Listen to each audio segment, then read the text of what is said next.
इतिहास। भारत का इतिहास। उत्तर में हिमालय से लेकर दक्षिण में समुद्र तक फैला यह उपमहाद्वीप भारतवर्ष के नाम से ज्ञात है, जिसे महाकाव्य तथा पुराणों में भारतवर्ष अर्थात भरत का देश तथा यहाँ के निवासियों को भारती अर्थात भरत की संतान कहा गया है। यूनानियों ने भारत को इंडिया तथा मध्यकालीन मुस्लिम इतिहासकारों ने हिंद अथवा हिंदुस्तान के नाम से संबोधित किया है। भारतीय इतिहास को अध्ययन की सुविधा के लिए 3 भागों में बांटा गया है। पहला, प्राचीन भारत, दूसरा, मध्यकालीन भारत एवं तीसरा, आधुनिक भारत। प्राचीन भारत। प्राचीन भारतीय इतिहास के स्रोत। प्राचीन भारतीय इतिहास के विषय में जानकारी मुख्यतः 4 स्रोतों से प्राप्त होती है। पहला, धर्म ग्रंथ, दूसरा, ऐतिहासिक ग्रंथ, तीसरा, विदेशियों का विवरण, चौथा, पुरातत्व संबंधी साक्ष्य।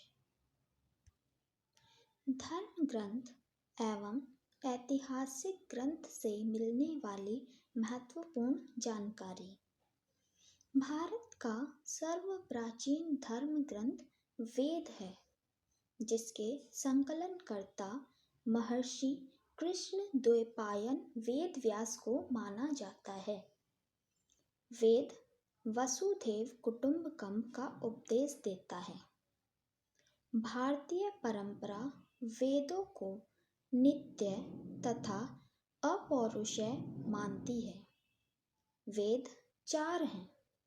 पहला, ऋग्वेद, दूसरा, यजुर्वेद, तीसरा, सामवेद एवं चौथा, अथर्ववेद। इन 4 वेदों को संहिता कहा जाता है। ऋग्वेद ऋचाओं के क्रमबद्ध ज्ञान के संग्रह को ऋग्वेद कहा जाता है। इसमें 10 मंडल, 1028 सूक्त, वाल्खिल्य पाठ के 11 सूक्तों सहित एवं 10,462 ऋचाएं हैं। इस वेद के ऋचाओं को पढ़ने वाले ऋषि को होत्र कहते हैं। इस वेद से आर्य के राजनीतिक प्रणाली एवं इतिहास के बारे में जानकारी मिलती है। विश्वामित्र द्वारा रचित ऋग्वेद के 3 मंडल में सूर्य देवता सावित्री को समर्पित प्रसिद्ध गायत्री मंत्र है। इसके 9वें मंडल में देवता सोम का उल्लेख है। इसके 8वें मंडल की हस्तलिखित ऋचाओं को खिल कहा जाता है। चातुर्वर्ण समाज की कल्पना का आदि स्रोत ऋग्वेद के 10वें मंडल में वर्णित पुरुष सूक्त है, जिसके अनुसार 4 वर्ण ब्राह्मण, क्षत्रिय, वैश्य तथा शूद्र आदि पुरुष ब्रह्मा के क्रमशः मुख, भुजाओं, जंघाओं और चरणों से उत्पन्न हुए। वामनावतार के 3 पगों के आख्यान का प्राचीनतम स्रोत ऋग्वेद है। ऋग्वेद में इंद्र के लिए 250 तथा अग्नि के लिए 200 ऋचाओं की रचना की गई है। यजुर्वेद सस्वर पाठ के लिए मंत्रों तथा बलि के समय अनुपालन के लिए नियमों का संकलन यजुर्वेद कहलाता है। इसके पाठकर्ता को अध्वर्यु कहते हैं। यजुर्वेद में यज्ञों के नियमों एवं विधि विधानों का संकलन मिलता है। यह एक ऐसा वेद है जो गद्य एवं पद्य दोनों में है। सामवेद। साम का शाब्दिक अर्थ है गान। इस वेद में मुख्यतः यज्ञों के अवसर पर गाए जाने वाले ऋचाओं यानी मंत्रों का संकलन है। इसके पाठकर्ता को उद्रात्र कहते हैं। इसे भारतीय संगीत का जनक कहा जाता है। अथर्ववेद। अथर्वा ऋषि द्वारा रचित इस वेद में कुल 731 मंत्र तथा लगभग 6000 पद हैं। इसके कुछ मंत्र ऋग्वेदिक मंत्रों से भी प्राचीनतर हैं। अथर्ववेद कन्याओं के जन्म की निंदा करता है। ऐतिहासिक दृष्टि से अथर्ववेद का महत्व इस बात में है कि इसमें सामान्य मनुष्यों के विचारों तथा अंधविश्वासों का विवरण मिलता है। पृथ्वी सूक्त अथर्ववेद का प्रतिनिधि सूक्त माना जाता है। इसमें मानव जीवन के सभी पक्षों, गृह निर्माण, कृषि की उन्नति, व्यापारिक मार्गों का गाहन यानी खोज, रोग निवारण, समन्वय, विवाह तथा प्रणय गीतों, राजभक्ति, राजा का चुनाव, बहुत से वनस्पतियों एवं औषधियों, शाप, वशीकरण, प्रायश्चित, मातृभूमि महात्म्य आदि का विवरण दिया गया है। कुछ मंत्रों में जादू टोने का भी वर्णन है। अथर्ववेद में परीक्षित को कुरुओं का राजा कहा गया है तथा कुरु देश की समृद्धि का अच्छा चित्रण मिलता है। इसमें सभा एवं समिति को प्रजापति की 2 पुत्रियां कहा गया है। वेदों को भली भांति समझने के लिए 6 वेदांगों की रचना हुई है। ये हैं: पहला शिक्षा, दूसरा ज्योतिष, तीसरा कल्प, चौथा व्याकरण, पांचवा निरुक्त तथा छठा छंद। भारतीय ऐतिहासिक कथाओं का सबसे अच्छा क्रमबद्ध विवरण पुराणों में मिलता है। इसके रचयिता लोमहर्ष अथवा इनके पुत्र उग्रश्रवा माने जाते हैं।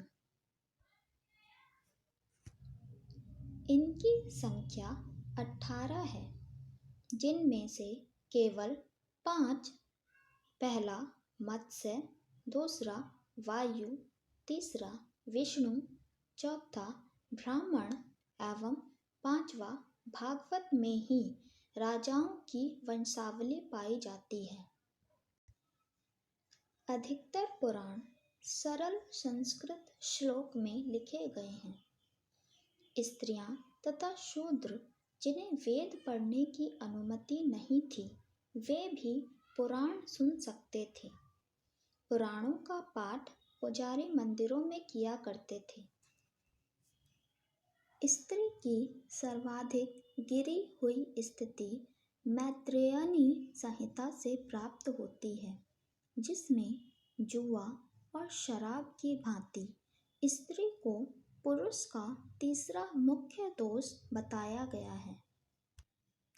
शतपथ ब्राह्मण में स्त्री को पुरुष का अर्धांगिनी कहा गया है। स्मृति ग्रंथों में सबसे प्राचीन एवं प्रमाणित मनुस्मृति मानी जाती है। यह शुंग काल का मानक ग्रंथ है। नारद स्मृति गुप्त युग के विषय में जानकारी प्रदान करता था। जातक में बुद्ध की पूर्व जन्म की कहानी वर्णित है। हीनयान का प्रमुख ग्रंथ कथा वस्तु है, जिसमें महात्मा बुद्ध का जीवन चरित्र अनेक कथानकों के साथ वर्णित है। जैन साहित्य को आगम कहा जाता है। जैन धर्म का प्रारंभिक इतिहास कल्पसूत्र से ज्ञात होता है। जैन ग्रंथ भगवती सूत्र में महावीर के जीवन कृत्यों तथा अन्य समकालिकों के साथ उनके संबंधों का विवरण मिलता है। अर्थशास्त्र के लेखक चाणक्य यानी कौटिल्य या विष्णुगुप्त हैं। यह 15 अधिकरणों एवं 180 प्रकरणों में विभाजित है। इससे मौर्यकालीन इतिहास की जानकारी प्राप्त होती है। संस्कृत साहित्य में ऐतिहासिक घटनाओं को क्रमबद्ध लिखने का सर्वप्रथम प्रयास कल्हण के द्वारा किया गया। कल्हण द्वारा रचित पुस्तक राजतरंगिणी है, जिसका संबंध कश्मीर के इतिहास से है। अरबों की सिंध विजय का वृत्तांत चचनामा लेखक अली अहमद में सुरक्षित है। अष्टाध्यायी यानी संस्कृत भाषा व्याकरण की प्रथम पुस्तक के लेखक पाणिनि हैं। इससे मौर्य के पहले का इतिहास तथा मौर्य युगीन राजनीतिक अवस्था की जानकारी प्राप्त होती है। कात्यायन की गार्गी संहिता एक ज्योतिष ग्रंथ है, फिर भी इसमें भारत पर होने वाले यवन आक्रमण का उल्लेख मिलता है। पतंजलि पुष्यमित्र शुंग के पुरोहित थे। इनके महाभाष्य से शुंगों के इतिहास का पता चलता है। विदेशी यात्रियों से मिलने वाली प्रमुख जानकारी: ए. यूनानी रोमन लेखक, बी. चीनी लेखक, सी. अरबी लेखक, डी. अन्य लेखक। यूनानी रोमन लेखक टेसियस, यह ईरान का राजवैद्य था। भारत के संबंध में इसका विवरण आश्चर्यजनक कहानियों से परिपूर्ण होने के कारण अविश्वसनीय है। हेरोडोटस, इसे इतिहास का पिता कहा जाता है।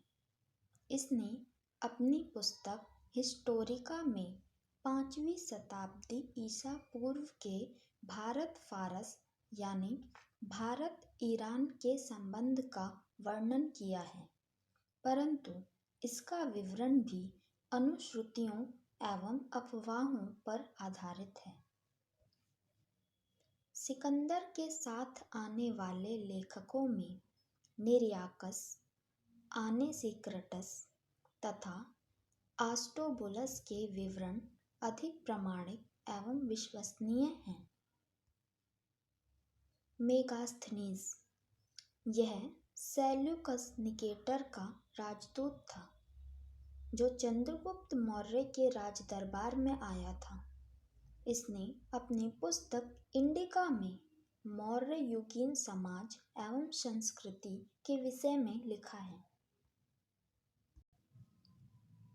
डाइमेकस, यह सीरियन नरेश आंतियोकस का राजदूत था, जो बिंदुसार के राजदरबार में आया था। इसका विवरण भी मौर्य युग से संबंधित है। डायोनीसियस, यह मिस्र नरेश टॉलमी फिलेडेल्फस का राजदूत था, जो अशोक के दरबार में आया था।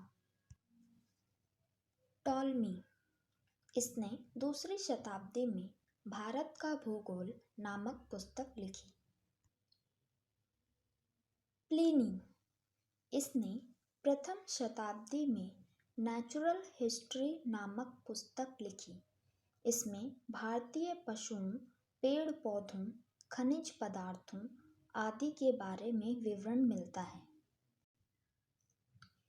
पेरिप्लस ऑफ द इरीथ्रियन सी।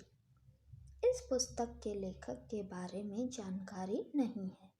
यह लेखक करीब 80 ईस्वी में हिंद महासागर की यात्रा पर आया था। इसने उस समय के भारत के बंदरगाहों तथा व्यापारिक वस्तुओं के बारे में जानकारी दी है। चीनी लेखक फाहियान। यह चीनी यात्री गुप्त नरेश चंद्रगुप्त द्वितीय के दरबार में आया था। इसने अपने विवरण में मध्य प्रदेश की समाज एवं संस्कृति के बारे में वर्णन किया है।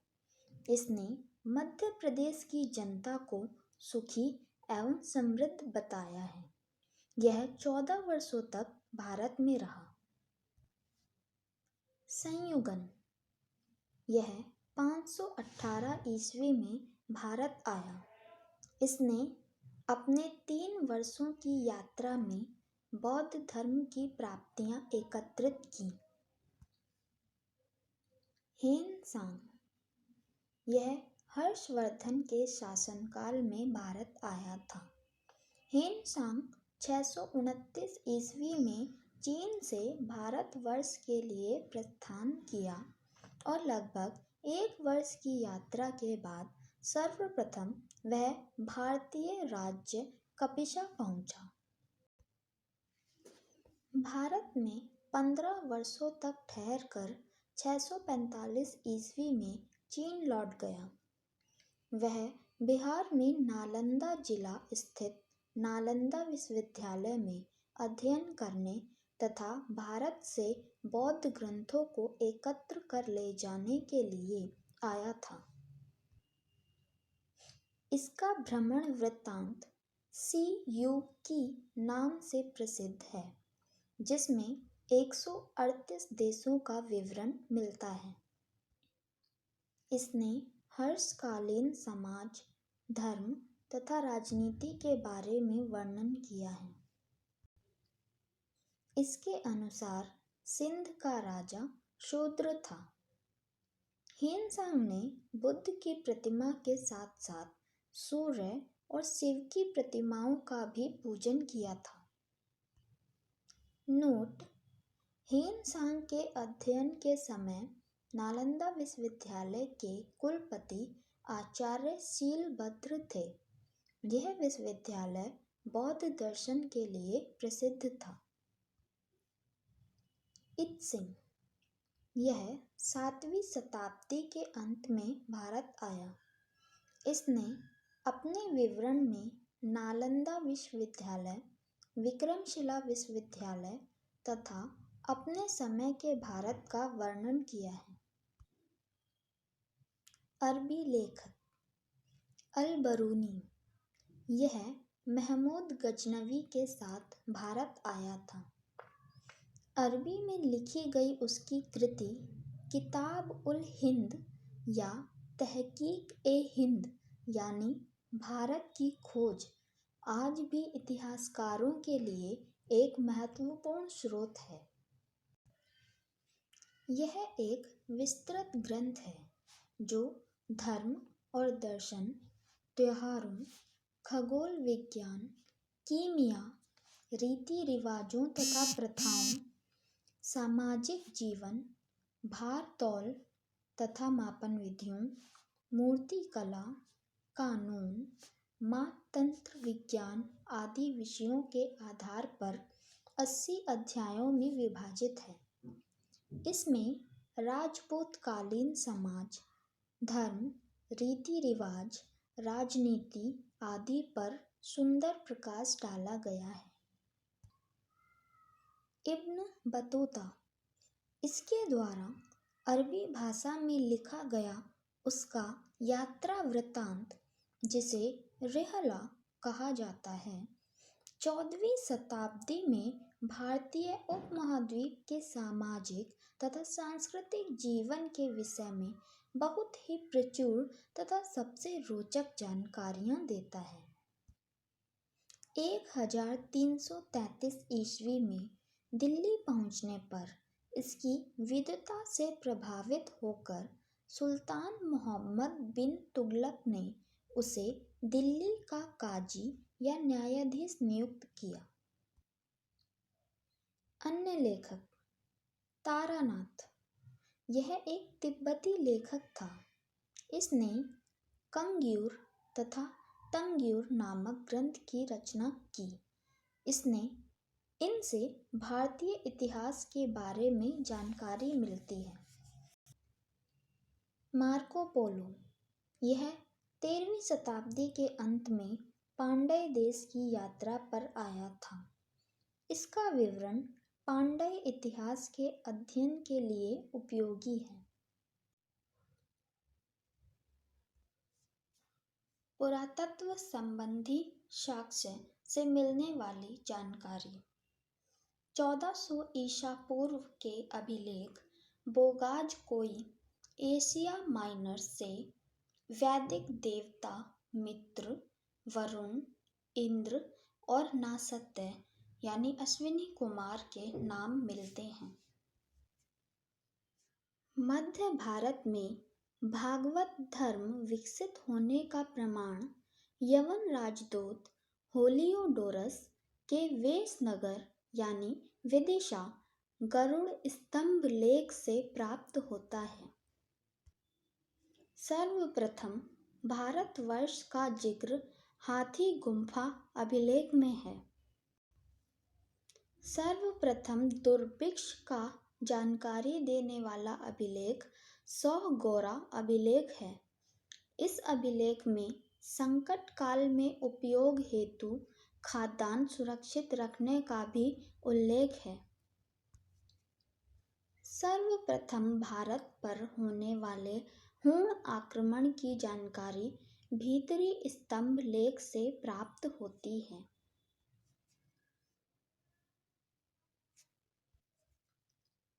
सती प्रथा का पहला लिखित साक्ष्य एरण अभिलेख शासक भानुगुप्त से प्राप्त होती है। सातवाहन राजाओं का पूरा इतिहास उनके अभिलेखों के आधार पर लिखा गया है। रेशम बुनकर की श्रेणियों की जानकारी मंदसौर अभिलेख से प्राप्त होती है। कश्मीरी नवपाषाणिक पुरास्थल बुर्जहोन से गार्तावास यानी गड्ढा घर का साक्ष्य मिलता है। इनमें उतरने के लिए सीढ़ियां होती थीं। प्राचीन सिक्कों को आहत सिक्के कहा जाता है। इसी को साहित्य में काशार्पण कहा जाता है। सर्वप्रथम सिक्कों पर लेख लिखने का कार्य यवन शासकों ने किया। समुद्रगुप्त की वीणा बजाती हुई मुद्रा वाले सिक्के से उसके संगीत प्रेमी होने का प्रमाण मिलता है। अरिकमेडु, पुदुचेरी के निकट से रोमन सिक्के प्राप्त हुए हैं। सबसे पहले भारत के संबंध बर्मा यानी सुवर्ण भूमि वर्तमान में म्यांमार, मलाया यानी स्वर्ण द्वीप, कंबोडिया यानी कंबोज और जावा यानी यव द्वीप से स्थापित हुए। उत्तर भारत के मंदिरों की कला की शैली नागर शैली एवं दक्षिण भारत के मंदिरों की कला द्रविड़ शैली कहलाती है। दक्षिणापथ के मंदिरों के निर्माण में नागर और द्रविड़ दोनों शैलियों का प्रभाव पड़ा, अतः यह वेसर शैली कहलाती है। पंचायतन शब्द मंदिर रचना शैली से संबंधित है। एक हिंदू मंदिर तब पंचायतन शैली का कहलाता है जब मुख्य मंदिर 4 सहायक मंदिरों से घिरा होता है। पंचायतन मंदिर के उदाहरण हैं कंदरिया महादेव मंदिर खजुराहो, ब्रह्मेश्वर मंदिर भुवनेश्वर, लक्ष्मण मंदिर खजुराहो, लिंगराज मंदिर भुवनेश्वर, दशावतार मंदिर देवगढ़ उत्तर प्रदेश, गोंडेश्वर मंदिर महाराष्ट्र। महत्वपूर्ण अभिलेख। हाथी गुम्फा अभिलेख, तिथि रहित अभिलेख। शासक कलिंगराज खारवेल। जूनागढ़ यानी गिरनार अभिलेख, शासक रुद्रदामन। नासिक अभिलेख, शासक गौतमी बलश्री। प्रयाग स्तंभ लेख, शासक समुद्रगुप्त। ऐहोल अभिलेख, शासक पुलकेशिन द्वितीय। मंदसौर अभिलेख, शासक मालवा नरेश यशोवर्मन। ग्वालियर अभिलेख, शासक प्रतिहार नरेश भोज। भीतरी एवं जूनागढ़ अभिलेख, शासक स्कंदगुप्त। देवपाड़ा अभिलेख, शासक बंगाल शासक विजयसेन। नोट: अभिलेखों का अध्ययन एपिग्राफी कहलाता है। प्रागैतिहासिक काल, जिस काल में मनुष्य ने घटनाओं का कोई लिखित विवरण उद्धृत नहीं किया, उसे प्रागैतिहासिक काल कहते हैं। मानव विकास के उस काल को इतिहास कहा जाता है जिसका विवरण लिखित रूप में उपलब्ध है। आद्य ऐतिहासिक काल उस काल को कहते हैं जिस काल में लेखन कला के प्रचलन के बाद उपलब्ध लेख पढ़े नहीं जा सके। ज्ञानी मानव यानी होमो सेपियंस का प्रवेश इस धरती पर आज से लगभग 30 या 40 हजार वर्ष पूर्व हुआ। पूर्व पाषाण युग या पूरा पाषाण काल के मानव की जीविका का मुख्य आधार शिकार था। शिकार पूरा पाषाण काल में आदि मानव के मनोरंजन के भी साधन थे। आग का आविष्कार पूरा पाषाण काल में एवं पहिए का नवपाषाण काल में हुआ। मनुष्य में स्थायी निवास की प्रवृत्ति नवपाषाण काल में हुई तथा उसने सबसे पहले कुत्ता को पालतू बनाया। मनुष्य ने सर्वप्रथम तांबा धातु का प्रयोग किया तथा उसके द्वारा बनाया जाने वाला प्रथम औजार कुल्हाड़ी प्राप्ति स्थल अतिरम्पक्कम था। कृषि का आविष्कार नवपाषाण काल में हुआ।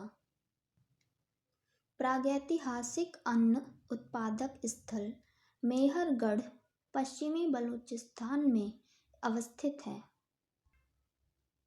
कृषि के लिए अपनाई गई सबसे प्राचीन फसल गेहूं पहली फसल एवं जौ थी, लेकिन मानव द्वारा सर्वप्रथम प्रयुक्त अनाज चावल था। कृषि का प्रथम उदाहरण मेहरगढ़ से प्राप्त हुआ है। कोल्डी हवा का संबंध चावल के प्राचीनतम साक्ष्य से है। पल्लावरम नामक स्थान पर प्रथम भारतीय पुरापाषाण कलाकृति की खोज हुई थी।